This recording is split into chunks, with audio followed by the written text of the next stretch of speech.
Good morning, everyone. Good morning. So we're reading in Book 2, Canto 4, and these lines which we just heard Mother speak mark where we stopped our study last time. It's on page 243 at the break.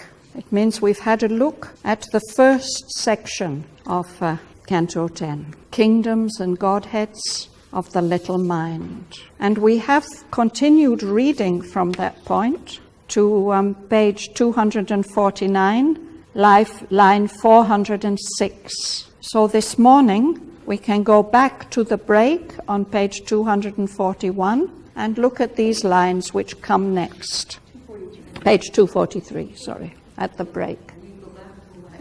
At the break, page 243, after the break we'll start studying. Sri Aurobindo is explaining to us that mind is a power that has come into the earth evolution from above, and that its first effect of entering the consciousness of earth creatures was to inspire the creation of myth.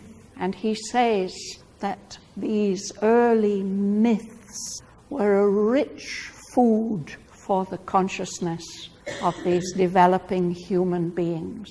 He says much richer than the plebeian fare that we thrive on today. He calls it the tilth, the dry straw of reason. So through this action of myth, arousing the imagination, conspiring with true inspiration, this has enabled the golden child, the divine being developing in evolution. The golden child has begun to think and see. And now he will tell us about the different levels of mind that have come about as a result of this. So, Ramnaran, would you read on to page 243 after the break? A couple of sentences, then we'll look at them more closely. In those bright realms our mind thrust forwards, ignorant of all, but eager to know all. Its curious, slow enquiry begins. Ever its searching grasps at shapes around, ever it hopes to find out the greater things. Ardent, golden-gleamed with sunrise fire, alert it leaves upon its invention's work. Yet all it does is on an infant scale, as if the cosmos were a nursery game. Mind, like the playthings of a titan's day.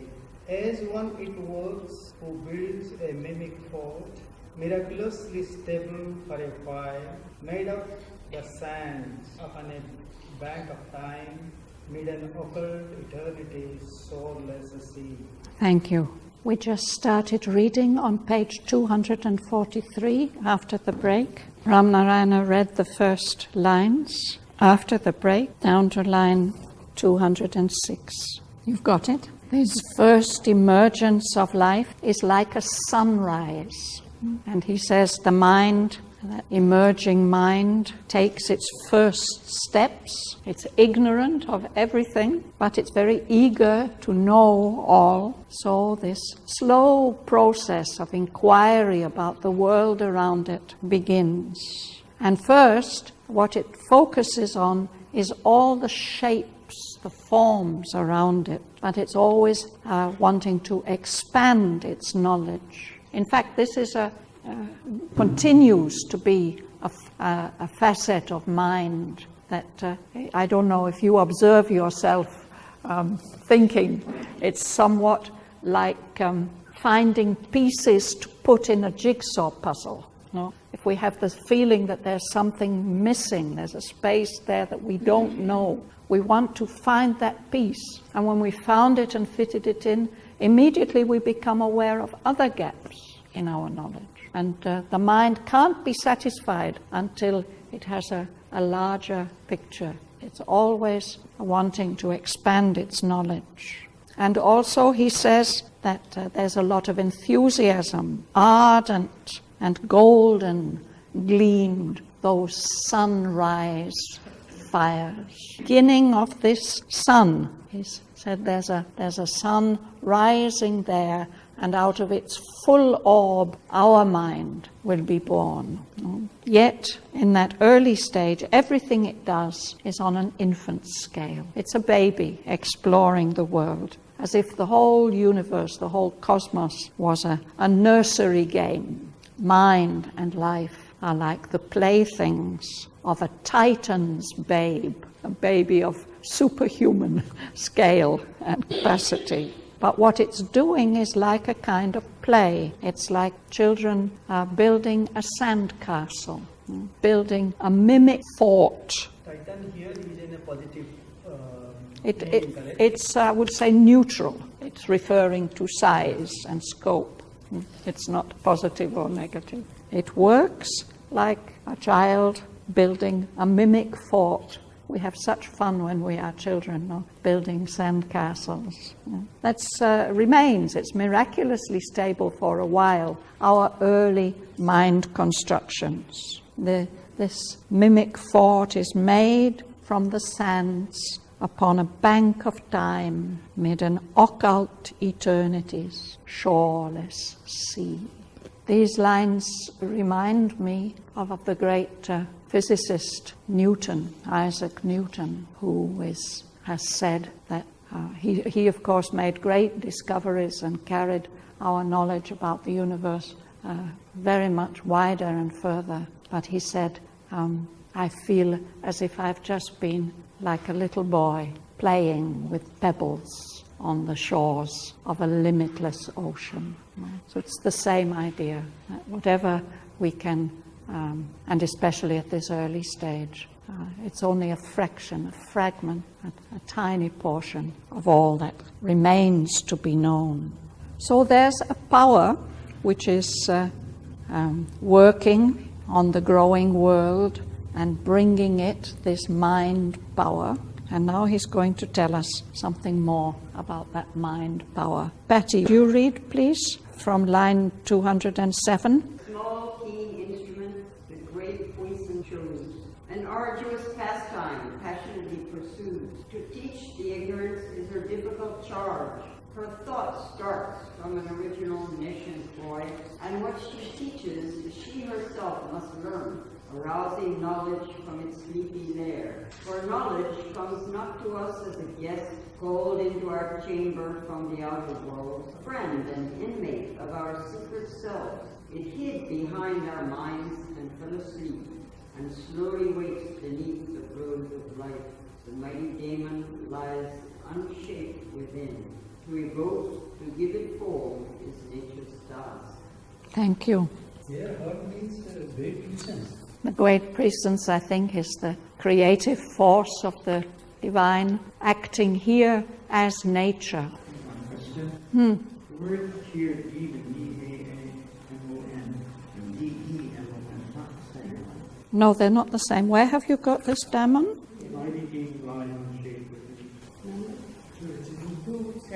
Okay, yes, daemon. Yes, yes, I think we can pronounce it like that. It's the original Greek word from which our word demon has come. But while a demon is an evil spirit, this daemon is an inspiring, positive spirit. Particularly, we think of this word in connection with the ancient Greek philosopher Socrates, who felt that he has this spirit within him who is giving him guidance. So I think that's what it means here, a powerful guiding spirit. In this case, it's the power which is nourishing mind. And how did daemon becomes daemon? How did it change to daemon? Well, actually, it's the same word, but we use this different spelling and slightly different pronunciation to distinguish between the later religious demon, the evil spirit, from that earlier understanding of a spirit within who... Can you speak a little bit about the nescient void? Yes, he says that what this great Puissance had to do, her task is to teach the ignorance. And that's a difficult thing to do. And her starting point is the point where there's no knowledge. Nescient void, an emptiness in which there's no knowledge. Can you find the page for Fanny? Page 243 at the bottom.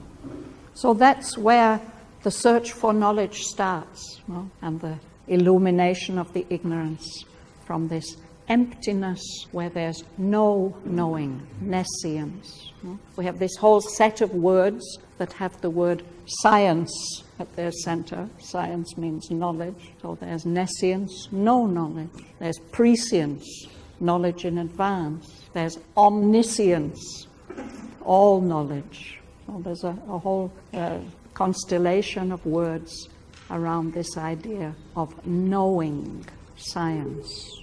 So nature is doing this work of teaching the ignorance, but she herself is nescient. What she teaches, she herself has to learn. And how does she do it? She arouses knowledge from its sleepy lair, as if knowledge is a hibernating animal, sleeping, curled up in its cave. No? And that's what the poet says. Knowledge doesn't come to us as a guest from outside. We don't invite it in. In fact, it's within us, a friend and inmate of our secret self. We're carrying all knowledge within us, but it has hidden behind our minds and fallen asleep there. And slowly it starts to wake up through the blows of life, the stimulus of experience. That mighty daemon of knowledge lies unshaped within us, and to evoke it, to call it out, and to give it a form is nature's task. That great Puissance has the task to make knowledge available to us. He's referring to intuitive knowledge also, like higher knowledge also. Also, yes. Not even the basic cognition knowledge. But it starts at the very bottom. Yeah. It starts from this nescient void, and her job is to wake it up, and it wakes up through the experiences of life, and it gets different forms, so as to give it form. So actually, here he speaks about a small, keen instrument. This great power has chosen a small, keen instrument, and it will have three aspects which we're going to read about in this canto. Lorraine, would you read? Line 220. All was a chaos. All was a chaos of the true and false. Mind sought amid deepness of nescience. It took within itself, but saw not God. The material interim diplomacy denied the truth that transient truths might live, and hid the deity in creed and guess, that the world ignorant might grow slowly wise. This was the immobile made by sovereign mind, looking from a green ridge into the night. And her first temperament, with inconscience, its alien dust baffles her luminous eyes. Her rapid hands must learn a cautious zeal. Only a slow dance his earth can bear. Yet was her strength, unlike the unseen earth, compelled to handle makeshift instruments, invented by the life force and the flesh. Thank you. So, in that first state, there's this confused mixture of what is true and what is not true. A chaos and mind. That first early mind consciousness is looking around amid deep mists of nescience. It has very little knowledge to hold on to. It's like fumbling around in a fog. Consciousness looks within itself, but it doesn't perceive God there. It doesn't perceive its divine soul. Aurobindo says that the power which is directing all this uses an interim diplomacy. The the idea that diplomats aim for certain things, but in order to achieve their aims, they may hide some knowledge that they have, just for the interim.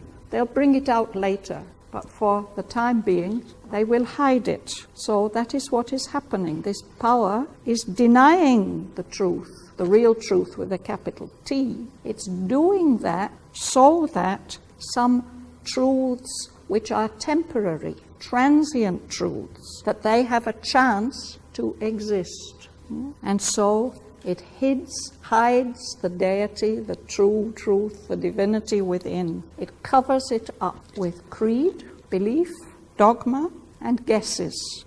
And it does that on purpose, so that this ignorance of the world can grow wise slowly through evolution, gradually. He says this was the imbroglio, the complicated story or plot of a drama. That sovereign mind, the pure divine mind from above, is creating this complicated plot. It is looking from its gleam ridge high, far above, into the night of nescience and inconscience. When the night, sovereign mind, has to look at this inconscient material world, it sees that it can't just flood it immediately with the full light of truth. There have to be many steps and stages for that. The alien dusk of the inconscience of matter baffles the luminous eyes of sovereign mind.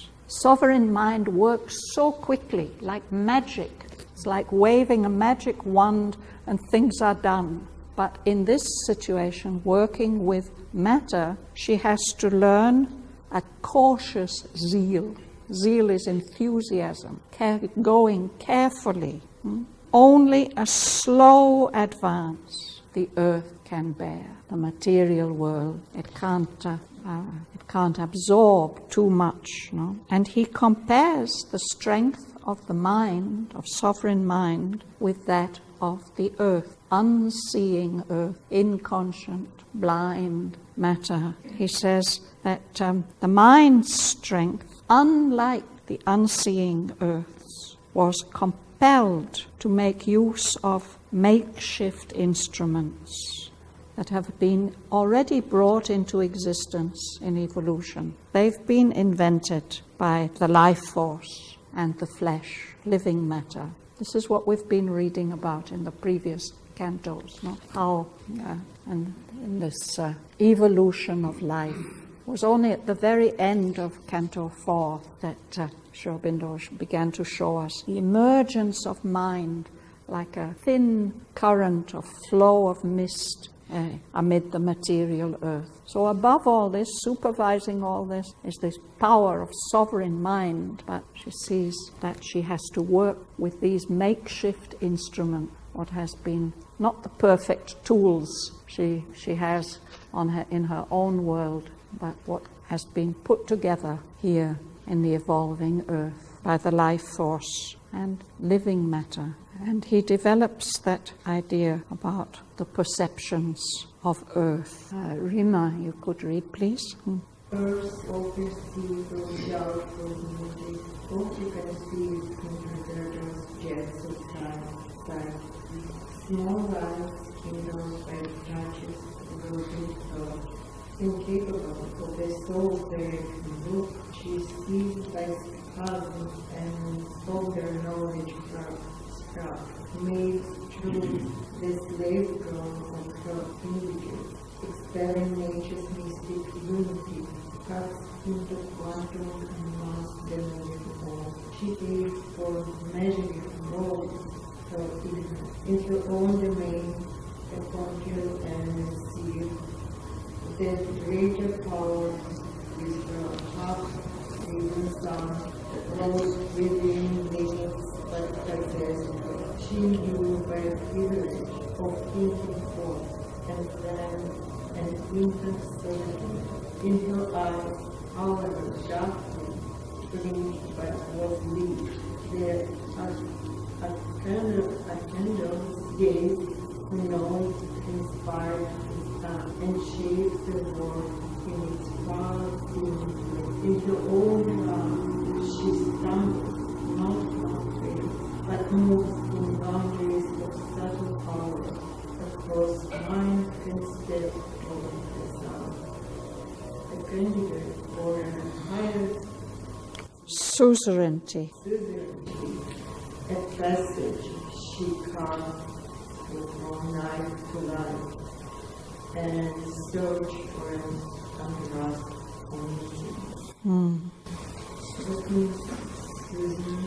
It's another word for sovereignty, for a ruling position. So our material ways of perceiving and knowing, earth, all perceives through doubtful images. All she conceives when we perceive things, and then our minds draw some conclusions from our sense perception. We develop a concept. So this material consciousness conceives through hazardous jets of sight. They may or not, they're just tiny little spurts of vision, and they may or may not be reliable. They are small lights kindled by touches of groping thought groping around in the darkness. Earth, the earth power, is incapable of the soul's direct in-look. So if she sees just a little bit at a time, spasms, this, and then she solders them together. Soldering is when we weld two pieces of metal together. She collects all these little scraps of perception and solders them together. He says she makes truth the slave girl of her indigence. Indigence is poverty. Earth is deprived. And she forces truth to serve her poverty, her needs. So she does this by expelling nature's mystic unity, the oneness of everything. She cuts all these things into quanta and mass, all these little fragments, this knowledge scrap that she's gathered about this moving all, this moving universe. And how does she measure? How does she assess all that scrap? She takes for measuring rod her ignorance. Of course, we do this, our own standards we use to assess things. Our ignorance.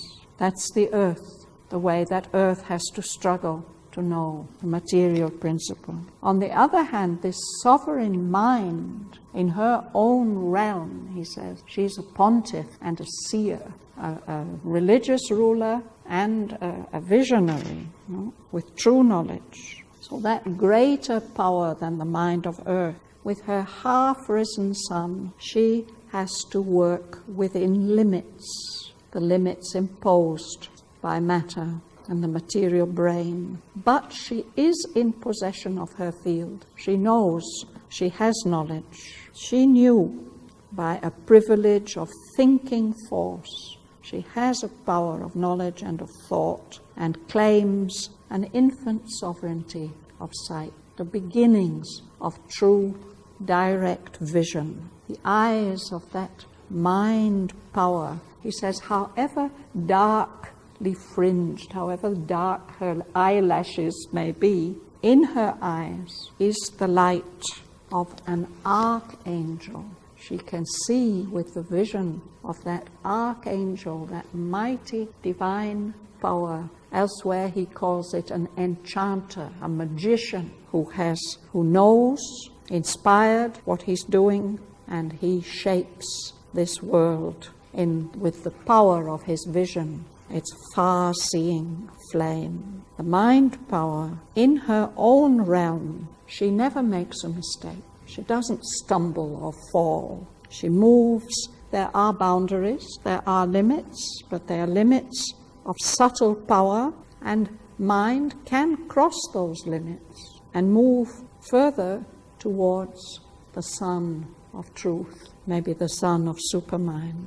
this mind power is a candidate for a higher kind of ruling position.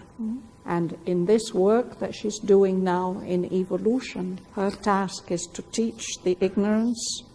She cuts through from that night, that complete darkness of nescience. She cuts her way through for light.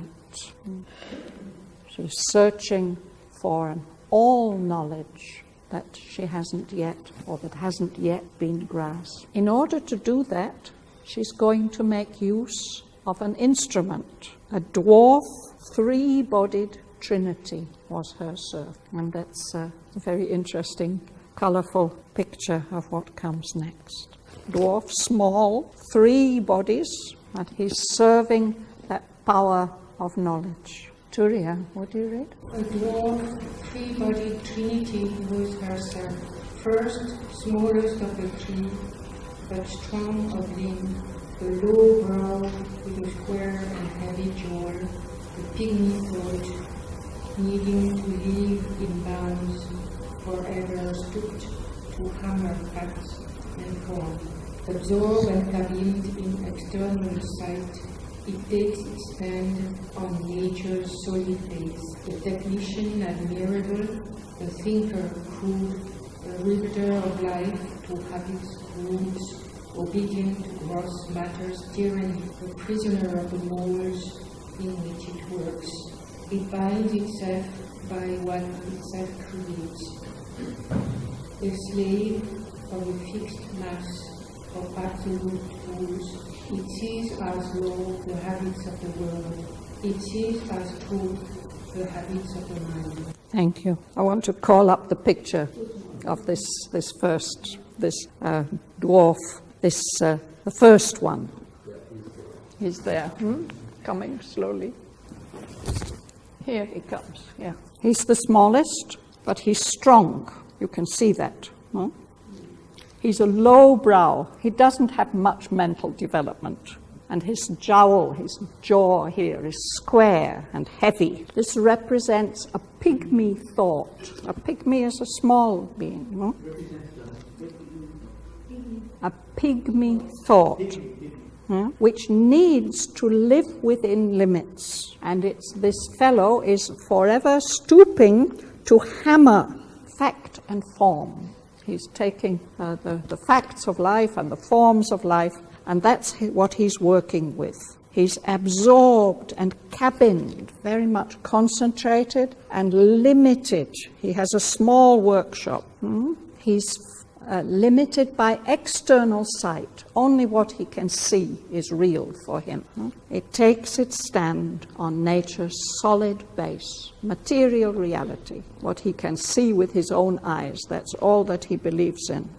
And Aurobindo'S says he's a technician admirable. He's very good as a workman, but not much good at thinking.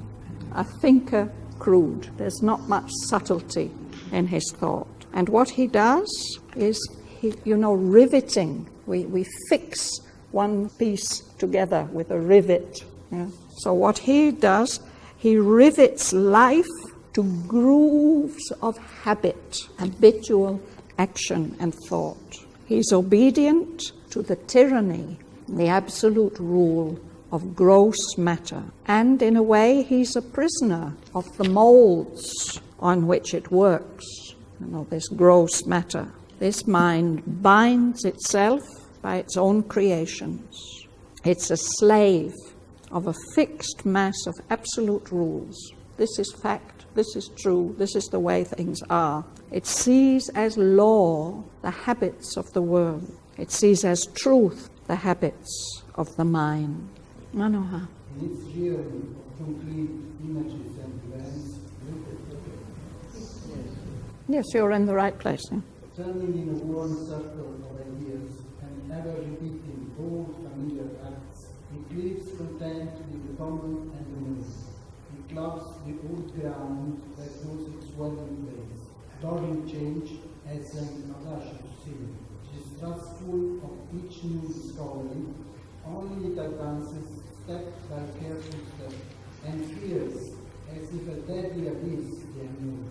Prudent treasurer hates ignorance, which shrinks from adventure, brings a glorious hope, preferring safe foothold upon things to the dangerous joy of wideness and of faith. The world's true impressions on its laboring mind, darkly imprints almost indelible, increase their value by their quality. The world's sure memories are its capital stock. Only what sense can grasp seems absolute. External facts it figures as sole truth. Wisdom identifies with the earth and things long known as actions always done, are to its clinging hold a balustrade of safety on the perilous stair of time. Thank you. I think we can recognize this fellow. When they were doing these paintings, Mother told Hooter, she said, I have to fight with this fellow every day. And yet, it has a great value, which Aurobindo'S is going to explain next. Tomoko, would you read? Heaven's trust with Adi. Yes, yes. That's where we are, Don. 297. Heaven's trust.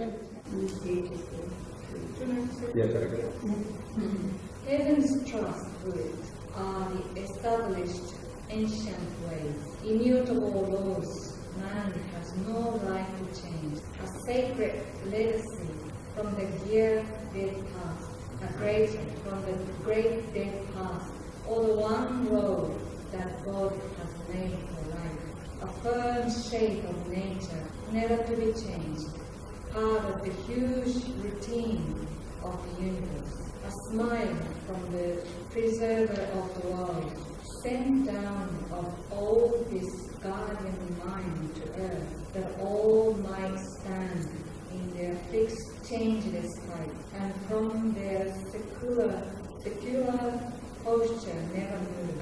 Thank you. Not only religion. The established ancient ways, the ways things have always been done, part of the huge routine of the universe. And the preserver of the worlds, that's Lord Vishnu.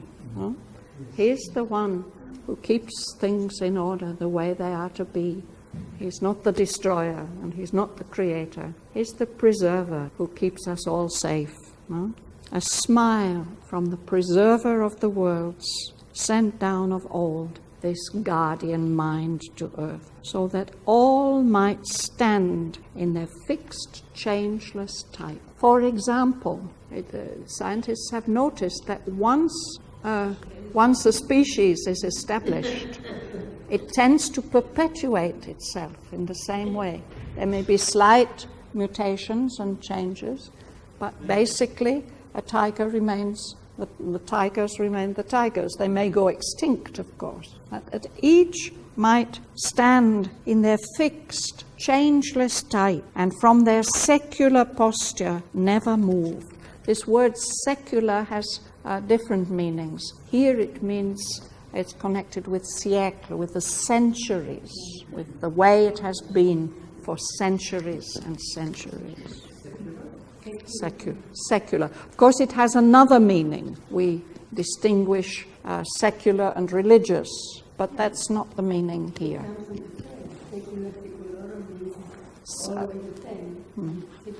Yes. About the fixity of the species. Yes. But he's talking about the mind here, right? Yes, but what keeps everything in place, it's the consciousness. So this tendency, which is quite strong even in our human consciousness, to stick to familiar things and changeless ways and all that. Fortunately, it's not the only thing, because we've got two other kinds of mind which are going to show themselves soon. But this is a very important one in keeping stability. Keeping your feet on the ground. Right. In our English sense, when you don't have a heavy city, keep your feet on the ground. Yes. Or go up. Yes. I remember Helmut and I were traveling when Indira Gandhi was assassinated. And we were warned, don't go, there's going to be so much upheaval in the country. And of course there was upheaval in the country. But after a week or 10 days or so, I realized that actually there's been a tremendous stability has been maintained. There wasn't a revolution. Dreadful things happened, but still there was this secular posture, Mother India keeping firm even in the most dreadful disasters. It's a very wonderful thing. It's not the only thing, but this stability, it's kept by the preserver of the worlds to give us a firm base. So, what does it look like? Naren, would you read? One sees it circling faithful to its task, tireless in an assigned tradition's round, in decayed and crumbling offices of time. It keeps close guard in front of custom's wall, or in an ancient night's dim environs, doses on a little courtyard stones, and barbs at every unfamiliar light, as at a foe who would break up its home, a watchdog of the spirit's sense-raved host, erased intruders from the invisible. Knowledge on scraps of life and matter's bones, it is in its canal of objective certitude, and yet behind it stands a cosmic night.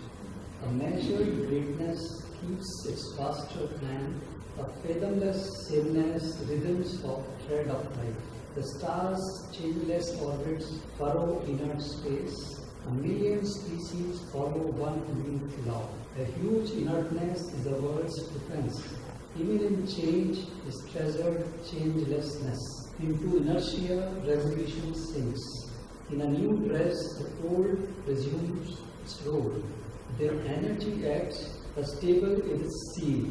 On Shiva's breast is stayed the anonymous dance. Thank you. Is it clear? Shall we move on to the next one? Next one.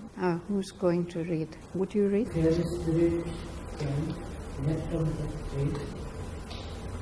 Hunchback rider of the red wind has rushed intelligence left down line from the great mystic one that leaves the world and rooted bad as which had been, and spanning the burning vision of desire, 1,000 selves it was took numberless men, and made of multitude and uncertainty, which it for able to pursue the world. On countless roads, they took the burst of time, so surface unending difference, it burns all this with an endless fire, radiance gleaming on multi-skin, it climbed towards heaven, then sank, and God towards her, it climbed to drag down, put into the mire, and used for Marianne's its brilliant face, it used summer and gold, and blue and red, turning to dark and gray, and left dark, light, youth brown, hungry its prayer from the bottom of life, the snap of insect joy, its favorite food, the deep sustenance of the sumptuous friend, nourishing the splendid space of its feet. Thank you. Fiery spirit, a hunchback rider of the red wild ass. Wild asses are notoriously uncontrollable. Better not try to ride them. Is there a classical image of this, like we have Shiva's image in the first one? This image is... No, I don't think so. Sri Aurobindo'S giving us his own. Why is it red? Because it is rajasic. It's the vital force. The other one, the previous one was inert, dark. This is red, violent red. And there he is always rushing about on his red wild ass. Sorry? Fiery spirit. Great mystic flame. Yes. So that great mystic flame, of course, it's Shiva's flame, isn't it? That great mystic flame that rings all the worlds. It's the flame of energy, great energy, but also of destruction. With its dire edge, with its sharp, painful edge, that flame eats at being's heart. So from that flame sprang the burning vision of desire. And that spirit takes 1,000 forms, numberless names. But its characteristic is a need of multitude and uncertainty. So it's always being goaded further to pursue the one, the oneness, on countless roads across the vasts of time, through circuits of unending difference, ever changeable.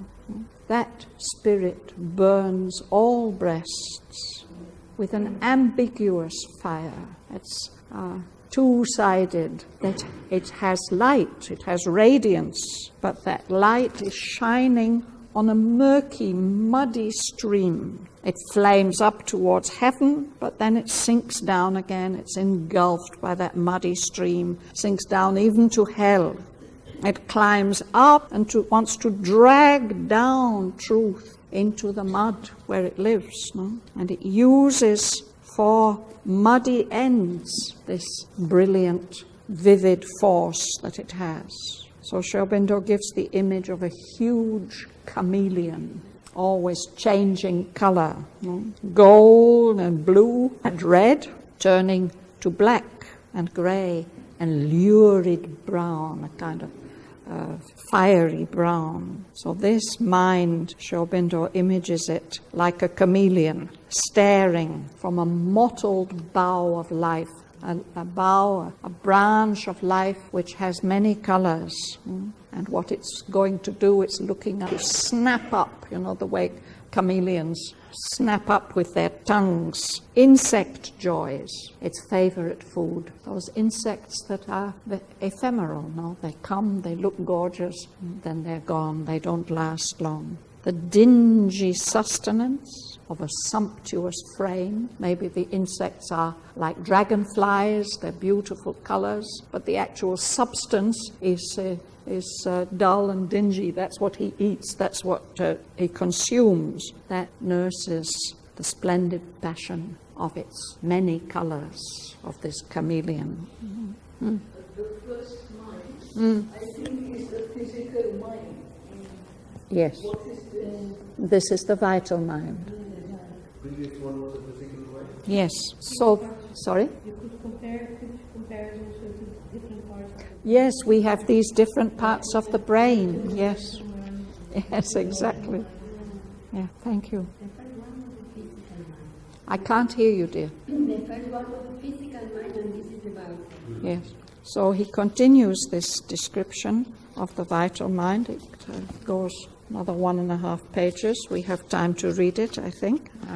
Lela. A snake of flame with a dark cloud of a tail, followed by a dim broom of beautiful thoughts, a listed head with many-hinged flickering breast, licked at knowledge with a smoky tongue, a fearful sucking in an empty air, based on vacancies stupendous flames, in nothingness, born to nothingness return, yet quickly it drove towards the hidden something that is old, ardent to find, incapable to retain. A brilliant instability was its mark, to earth its inward trend, its native truth. At once, to an unreflecting credence thrown, it thought all truth that flattered its own hopes. It cherished golden nothings born of wish. It snatched at the unreal for surrender. In darkness, it discovered luminous shapes. Peering into a shadow half-light, it saw hued images toward on fancy's cave, or it swept in circles through conjecture's night and caught imagination's camera, bright scenes of promise held by transient flares, fixed in life's earth the feet of hurrying dreams, kept prints of passing thorns and hooded flowers, and flash images of half-seen verities. Thank you. So many symbolic pictures evoked here. The first one is a bit like a dragon, a snake of flame with a dull cloud for tail, and it's followed by its children, a dream brood of glittering thoughts. And when it lifts its head, many tinged, flickering crests like flames, and it puts out its tongue, it licks at knowledge with a smoky tongue. But then there's this other next image about a whirlpool sucking in an empty air. It based on vacancy, on nothingness, stupendous claims. It's born out of nothingness, and it goes back to nothingness. And yet Aurobindo says all the time, unconsciously, unwittingly, unknowingly, it is moving towards the hidden something, the mystery that is all.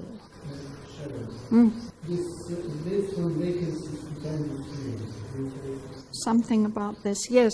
I mean, if we think about the vital mind, its enthusiasm maybe comes from nothing or next to nothing. No? And it burns for a while and seems to be very full of energy and promise, and then there's nothing there. So it's just like a whirlpool sucking in empty air, and nothing comes of it. There are far too many examples in everyday life in Auroville, but let me not go into that. But he says it's not worthless, no? After all, without knowing, it is driving at that something which is everything. But its other characteristics, it's very enthusiastic to find new things, no? But it can't hold on to them. A brilliant instability is its mass, nothing firm and reliable there, just the opposite of the previous one. To err, to make mistakes, is its inborn trend, its native cue. Can be sure that it's going to go wrong somewhere. And then this, at once, it jumps immediately and believes in things. It's prone to an unreflecting credence. It says, yes, yes, of course, that's the thing. It thinks everything's true that flatters its own hopes. And it cherished golden nothings born of wishful thinking. You can have wishful thinking, but then if you're smart enough to offer to the divine and collaborate, then the wishful thinking comes true. It may come true, yes, yes. And in fact, he's going to tell us that this thing that we have to be very careful about, this mind, but it has possibilities, no? Important possibilities. Yeah.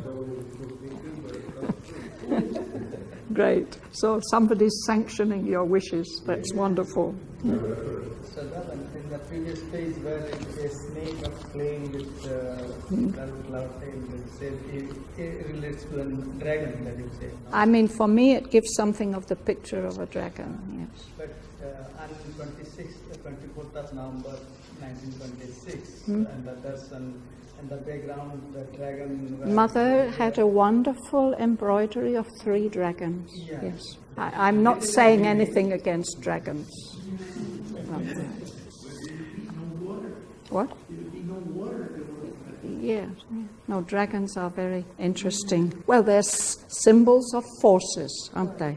Yes. And there's that dragon force which hoards all the treasures of the world and sits on them and won't share them. That's one aspect of the dragon. But the other one is this spreading and gift-giving.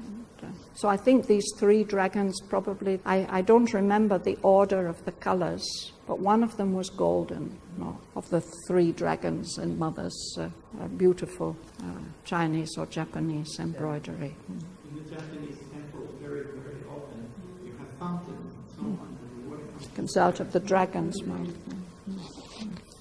The picture of that? What? There is a picture of those That dragons. tapestry of mothers, I've never seen it. It would be wonderful. Perhaps they are there, kept hidden away in the ashram somewhere. But in Japan they create water? No, the water comes from They don't create water. The water comes from the mountain, goes in the mouth of the dragon. When there are fountains, the water comes out of the mouth of the dragon. In Singapore, they have a huge, is it a dragon or a lion? So what? Lion. It's a mixture of lion and dragon, I think. Yeah. Yes. Il y a some exhibition in ashram in the front of the ground. Inside, you have a lot of clothes and some souvenir of Mother and Shraddhavan, what was a gift. Il y a an entrance inside is near the ground. Yes, Inside. yes. You have a lot of Things, yes. you have typewriter of Shraddhavan. Yeah, but whether that cloth is there, I don't know. I would love to see it. So, shall we try and finish reading about this? Or at least we can just read. Yes. The physical mind and vital mind and the next one, they are actually tyrants in our life. So for the physical mind, body exercises like yoga, walking, they help to control that. What helps with the vital mind? Meditation.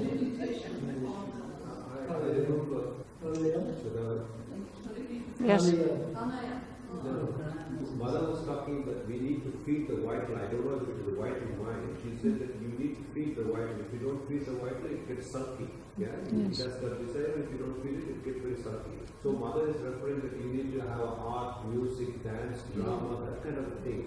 To Yes. refine the vital. To refine the vital, that's the thing. Yes. You don't kill it because it is such an important factor in manifestation. And that's one of the characteristics that distinguishes Sri Aurobindo's view from the many traditional spiritual views, where we try to suppress the life instinct. No, we have to refine them and purify them and use them for the divine purpose.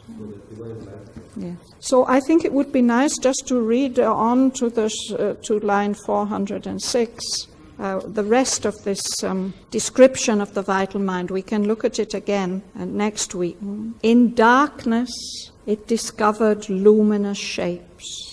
Peering into a shadow-hung half-light, it saw hued images scrawled on fancy's cave, or it swept in circles through conjecture's night, and caught in imagination's camera bright scenes of promise held by transient flares. Fixed in life's air, the feet of hurrying dreams kept prints of passing forms and hooded powers and flash images of half-seen verities. An eager spring to seize and to possess, unguided by reason or the seeing soul, was its first natural motion and its last. It squandered life's force to achieve the impossible. It scorned the straight road and ran on wandering curves and left what it had won for untried things. It saw unrealized aims as instant fate and chose the precipice for its leap to heaven. Adventure its system in the gamble of life. It took fortuitous gains as safe results. Error discouraged not its confident view, ignorant of the deep law of being's ways, and failure could not slow its fiery clutch. One chance made true warranted all the rest. Attempt, not victory, was the charm of life, an uncertain winner of uncertain stakes. Instinct its dam, and the life-mind its sire. It ran its race, and came in first or last. Yet were its works nor small and vain, nor null. It nursed a portion of infinity's strength, and could create the high things its fancy will. Its passion caught what calm intelligence miss. Insight of impulse laid its leaping grasp on heaven's high thought, had hidden in dazzling mist, caught glimmers that revealed a lurking sun. It probed the void and found a treasure there, a half-intuition purpled in its sense. It threw the lightning's fork and hit the unseen. It saw in the dark and vaguely blinked in the light. Ignorance was its field, the unknown its pride. I have a question. Yes.